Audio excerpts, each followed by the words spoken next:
Hello student, आज मैं लेकर प्रस्तुत हूँ आपके लिए वीरेन डंगवाल द्वारा रचित कविता तो तो कविता तो। बच्चों, वीरेन डंगवाल जिनका जन्म 1947 ईस्वी में हुआ, उत्तराखंड के टिहरी गढ़वाल जिले के कीर्तिनगर में, और नैनीताल से इन्होंने शिक्षा प्राप्त की और इलाहाबाद में उच्च शिक्षा प्राप्त की। पेशे से प्राध्यापक रहे, लेक्चरर रहे। डंगवाल पत्रकारिता से भी ये जुड़े। समाज के साधारण जन और हाशिए पर स्थित जीवन के विलक्षण ब्योरे और दृश्य वीरेन की कविताओं की विशेषता मानी जाती है। हाशिए पर यानी मार्जिन, हाशिए होते हैं मार्जिन, जिनको साधारण लोग, जिनको समाज में किनारे कर दिया जाता है, उन लोगों विलक्षण वर्णन, ब्योरा यानी वर्णन। इन्होंने ऐसी बहुत सी चीजों और जीव जंतुओं को अपनी कविताओं का आधार बनाया है, जिन्हें हम देखकर भी अनदेखा कर देते हैं। वीरेन के अब तक 2 कविता संग्रह इस दुनिया में और दुष्चक्र में सृष्टा प्रकाशित हो चुके हैं। पहले संग्रह पर प्रतिष्ठित श्रीकांत वर्मा पुरस्कार और दूसरे पर साहित्य अकादमी पुरस्कार के अलावा इन्हें अन्य कई पुरस्कारों से भी सम्मानित किया गया है। वीरेन डंगवाल ने कई महत्वपूर्ण कवियों की अन्य भाषाओं में लिखी गई कविताओं का हिंदी में ट्रांसलेशन भी किया है, अनुवाद भी किया है। तो बच्चों, पाठ प्रवेश। प्रतीक और धरोहर 2 किस्म की हुआ करती है। एक तो चिन्ह होता है और एक वसीयत, धरोहर होती है। जिन्हें देखकर या जिनके बारे में जानकर हम अपने देश और समाज की प्राचीन उपलब्धियों के बारे में हमें भान होता है। भान यानी ज्ञान होता है। भान का मतलब क्या है? ज्ञान हुआ, जानकारी हुई, है ना, जानकारी हुई।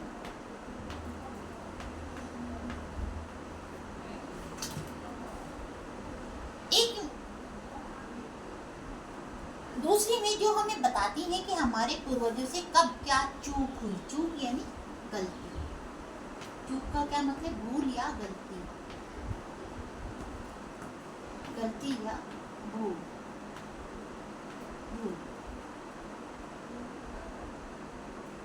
हमारे पूर्वजों ने कब क्या चूक की, जिसके परिणाम स्वरूप देश की अनेक पीढ़ियों को दारुण दुख, बहुत ज्यादा कष्ट और दमन, गुलामी झेलनी पड़ी। प्रस्तुत पाठ में ऐसी 2 प्रतीकों का चित्रण आया जो हम तो कविता पढ़ेंगे। पाठ हमें याद दिलाता है कि कभी ईस्ट इंडिया कंपनी जो भारत में आई थी व्यापार के लिए, भारत ने उनका स्वागत किया था, लेकिन करते कराते वे हमारी शासक बन बैठी, हमारी तो राजा बन गई, हमें गुलाम बना दिया। उसने कुछ बाग बनवाए तो कुछ तोप भी तैयार की, हथियार भी बनाए। उन तोपों ने इस देश को फिर से आजाद कराने का सपना साकार करने निकले जांबाजों को, जो वीर सेनानी थे, स्वतंत्रता सेनानी थे, उनको मौत के घाट उतार दिया, यानी जान से मार दिया।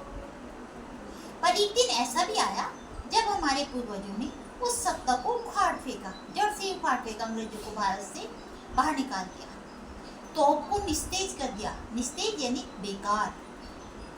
फिर भी हमें इन प्रतीकों के बहाने यह याद रखना होगा कि भविष्य में कभी कोई ऐसी कंपनी भारत में पांव जमाने ना पाए, फिर से ना आने पाए, जिसके इरादे नेक ना हो, और यहाँ फिर वही तांडव मचे जिसके घाव अभी तक हमारे दिलों में हरे हैं, ताजा हैं। अंग्रेजों ने जो भारतीयों पर जुल्म किया वो अभी तक हमारे मनों में ताजा है। हम छोटे ही थे, नहीं थे उस समय, आपका तो नाम नहीं, आप भी नहीं थे, लेकिन हम पुस्तकों से, आपके पाठ्यक्रम की पुस्तकों से, पिक्चर से, मूवी से, समाचार से हम देखते हैं ना कि कैसे उस समय अत्याचार होते थे। साहित्य के द्वारा हमें पता चलता है। तो तांडव मचता है जब मार धार काट लोग निरपराधी बेचारे जान से हाथ धो बैठते हैं, तो वो घाव, वो दुख अभी भी हरा है, ताजा है। भले ही अंत में उस तोप को उसी काम क्यों ना आए जिस काम में इस पाठ की तोप आ रही है, अंत में तो सब व्यर्थ हो जाता है जब हम उस पर विजय प्राप्त कर लेते हैं। तो ये है तोप कविता बच्चों आपकी। कंपनी बाग के मुहाने पर, मुहाने यानी मुख्य द्वार, मुहाना क्या होता है? मुख्य प्रवेश द्वार, जो एंट्री गेट होता है, मुहाना यानी प्रवेश द्वार, मुख्य द्वार।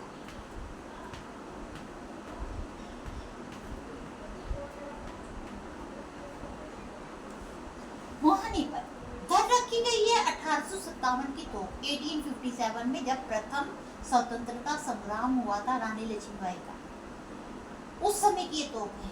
इसकी होती है बड़ी संभाल।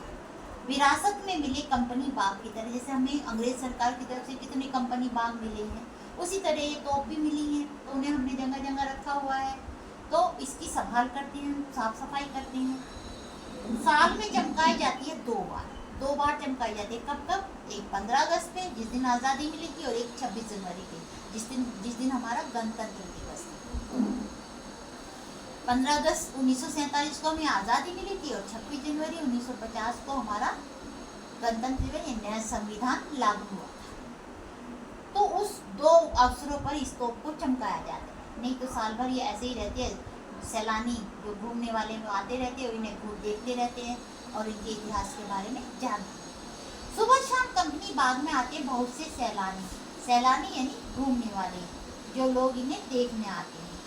दर्शनीय स्थल पर आने वाले यात्री जो होते हैं, उन्हें बताती है तोप कि मैं बड़ी जबर थी, बहुत ताकतवर थी। उड़ा दिए थे मैंने अच्छे सुरमाओं के धज्जे, बड़े बड़े वीरों की धज्जियां उड़ा दी, चिथड़े उड़ा दिए। अपने जमाने में, जब भी अंग्रेजों के जमाने में थी तब की बात है, इसने कितने वीरों को मौत के घाट उतार दिया। अब तो बहरहाल, अब वर्तमान में, बहरहाल यानी वर्तमान में, छोटे लड़कों की घुड़सवारी से अगर ये फारिग हो जाते, छोटे छोटे बच्चे जो घूमने आते हैं ना, वो अपने माता पिता के साथ, वो इसके ऊपर चढ़ जाते हैं, इसकी उस पे नाल पे, और बैठ जाते हैं, जैसे घोड़े पर बैठते हैं, आनंद लेते हैं, खेलते हैं। फारिग होती है यानी फ्री होती है, तो उसके ऊपर बैठकर चिड़िया ही अक्सर करती है गपशप। छोटी छोटी चिड़िया भी अब उससे नहीं डरती, उसके ऊपर बैठती हैं और चीची करके बातें करती हैं। कभी कभी शैतानी में भी इसके अंदर भी घुस जाती है, जहाँ से गोला निकलता है तो भीतर भी घुस जाती है। खासकर गोरैया, जो छोटी छोटी चिड़िया है, वो उसके अंदर तक घुस जाती है, यानी अब उस तोप का कोई डर किसी के ऊपर नहीं रहा। ये बताती है कि दरअसल कितनी भी बड़ी हो तो एक दिन तो होना ही है उसका मुंह बंद। इससे हमें पता चलता है कि चाहे कितना व्यक्ति कोई ताकतवर हो, बलशाली हो, आतंकवादी हो, कितना भी बड़ा हो, या कोई वस्तु हो कितनी भी बड़ी हो, एक न एक तो दिन उसका मुंह बंद होना ही है, उसकी ताकत कमजोर होनी है। जिस तरीके से आज ये तोप मात्र प्रदर्शन की वस्तु बन गई है, एग्जीबिशन की वस्तु बन गई है। लोग आते हैं, देखते हैं और जाते हैं। अब इसकी ताकत खत्म हो गई, इसलिए हमें कोई भी अत्याचार, अहंकार, घमंड, ये सब चीज़ नहीं करनी चाहिए। तो ये है बच्चों हमारी तोप कविता। कंपनी बाग यानी गुलाम भारत में ईस्ट इंडिया कंपनी ने जगह जगह बहुत सारे बाग बगीचे बनवाए थे, तो उन्हीं में हम कंपनी बाग ने नाम दिया है हमने। लगभग सारे बड़े बड़े शहरों में ये कंपनी बाग बनी हुई है। तो ये बच्चों आपकी तोप कविता है, इसका पाठ परवेश आप याद कीजिएगा। इसका सार आपके दिमाग में बैठ जाए तो फिर सब कुछ ठीक हो जाएगा। विरासत में मिली चीज़ों की बड़ी संभाल क्यों होती है, स्पष्ट कीजिए। क्योंकि वे प्रतीक हैं, वे धरोहर हैं, जिनसे हमें इनके इतिहास के बारे में पता चलता है। अब हमारे बड़े बुजुर्ग हैं, अगर वो हमारे लिए कुछ छोड़ जाते हैं तो हम उसे संजो कर रखते हैं, संभाल कर रखते हैं, एक यादगार के रूप में रखते हैं, और अपनी गलती या अपनी बहादुरी के बारे में हमें पता चलता है। इस कविता में आपको तोप के विषय में क्या जानकारी मिली? तोप जो 1857 के ज़माने की है, जिसने अपने ज़माने में कितने वीर सेनानियों के धज्जियां उड़ा दी थी, बड़ी बड़ी सुरमाओं को मौत के घाट उतार दिया था, बड़ी ज़बरदस्त थी, और आज वो मात्र एक प्रदर्शन की वस्तु बनी है। कंपनी बाग में रखी तो क्या सीख देती है कि मनुष्य को, वस्तु को अहंकार नहीं करना चाहिए, विनाश नहीं करना चाहिए, है ना, निरीह निरपराध लोगों को नहीं मारना चाहिए। तो तोप को 2 बार चमकाने की बात कब कब कही गई है? 26 जनवरी और 15 अगस्त को। तो उम्मीद करती हूँ ये कविता आपको समझ में आई होगी। आपने और भी कितनी चीज़ें देखी होंगी, आप ढूंढते होंगे कि कितनी धरोहर अंग्रेजों से मिली, कितनी चीज़ें हमें मिली हैं और जगह जगह रखी गई हैं, है ना। तो थैंक यू स्टूडेंट, आपको समझ में आई होगी ये कविता।